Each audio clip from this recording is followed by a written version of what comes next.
Um, what I notice, what really strikes me about this is when you put on a headset, the outside world no longer exists. If you ever try to talk to a teenager who's got a headset on, I mean, they're just not there. Even if they can multitask, they've cut you out. And there's, I do from time to time have students take off one ear and look for me like, I need you. It's very rare. I have students who, rather than try to ask me for vocabulary, they'll open up a dictionary on another part of the screen, and so they're sort of multitasking where they're looking up information, or they're searching for a word that they just got in a chat from the person that they're talking to. But we're out of the center of it. It's between them. It's this experience that they're having, which doesn't really have anything to do with us. Which also means that we can set it up. We create worksheets, we set the scene, we set the stage, and my image is like being a theater director. Once the actors get on stage, they can do whatever they want, and you can't control it unless you go, and rip their headset off and say, "Look, you're not doing my activity."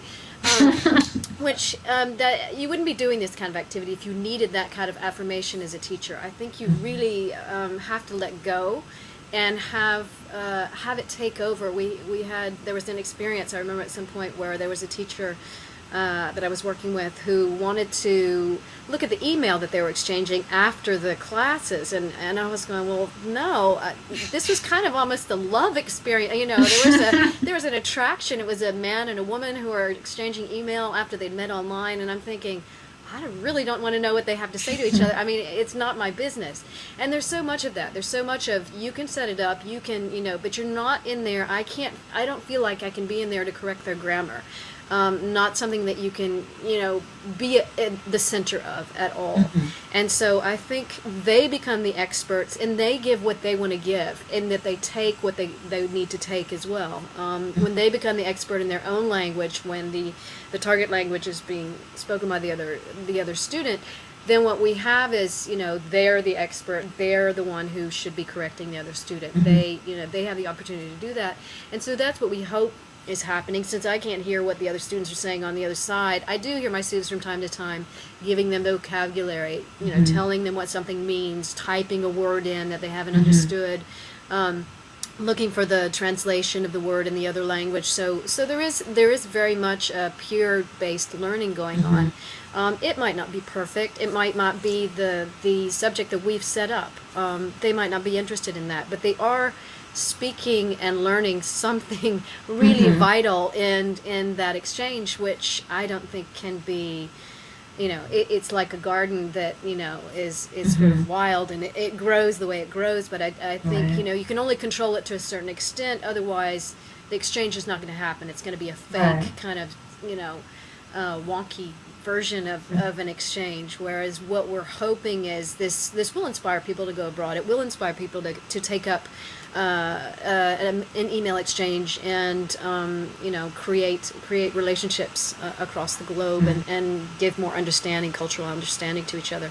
Yeah, exactly. And I think it also creates a forum for them to talk about current events. One of my friends was surprised that we were talking about the healthcare debate in a French grammar class, and I just said, well, look, this is, especially since France is often in different contexts taken up as a reference point for national health care, and I just said, well, it's clearly related to not only what's going on in our country, but what is going on in France, and that we want to talk about it. And I think, my students are taking political science classes. They're often not thinking about these political questions, or even questions of the economic crisis, or these very contemporary, cultural, global, really, topics. And it's something that I try to bring in my classroom, even though it's nominally an advanced grammar and composition class, just to make, I have to give them a context for it. And so I think that's also invaluable for my students to be able to think about what are the consequences of a government-run healthcare system is healthcare right for all citizens. You'd be surprised a lot of Americans don't think that. Oh And for yeah, them to a have lot to of people in your articulate- class don't, because I heard what they said. That's what we're also getting a diversity. You're getting a diversity of opinion as well. That's what's interesting in the debriefing after the conferences.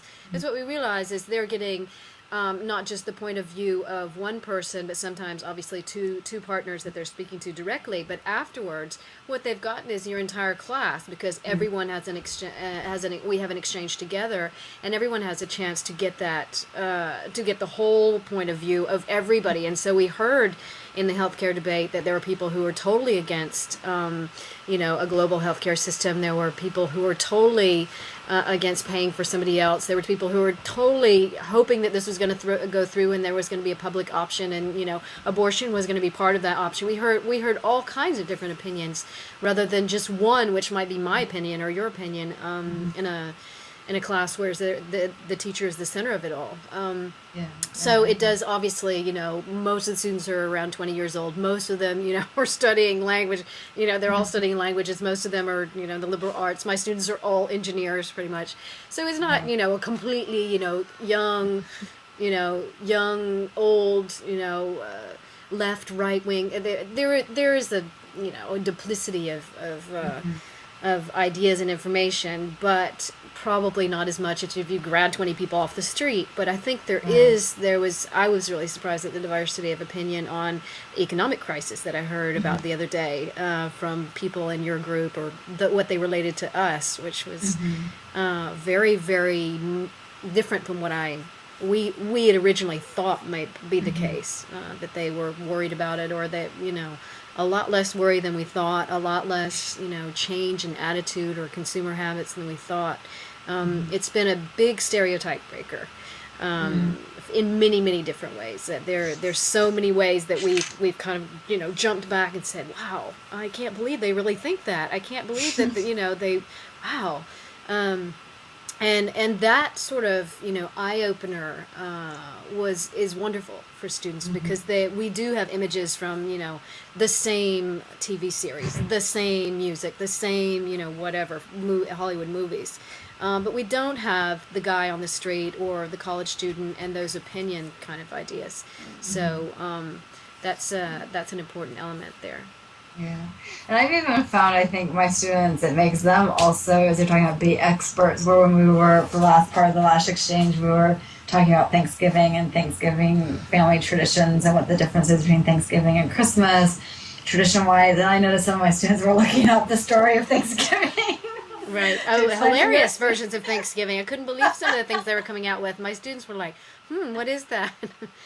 Well, thank you, Stacy, for your insight about this, and I really hope more professors and instructors can do this type of exchange. My students have really spoken highly of it in evaluations and informally to you, and I'm sure you've gotten positive feedback also.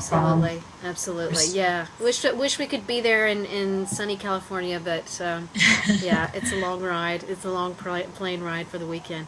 So yeah, exactly. Have a great conference, and I hope that was helpful to everyone. Yeah, definitely. Thank you so much. Bye. Bye.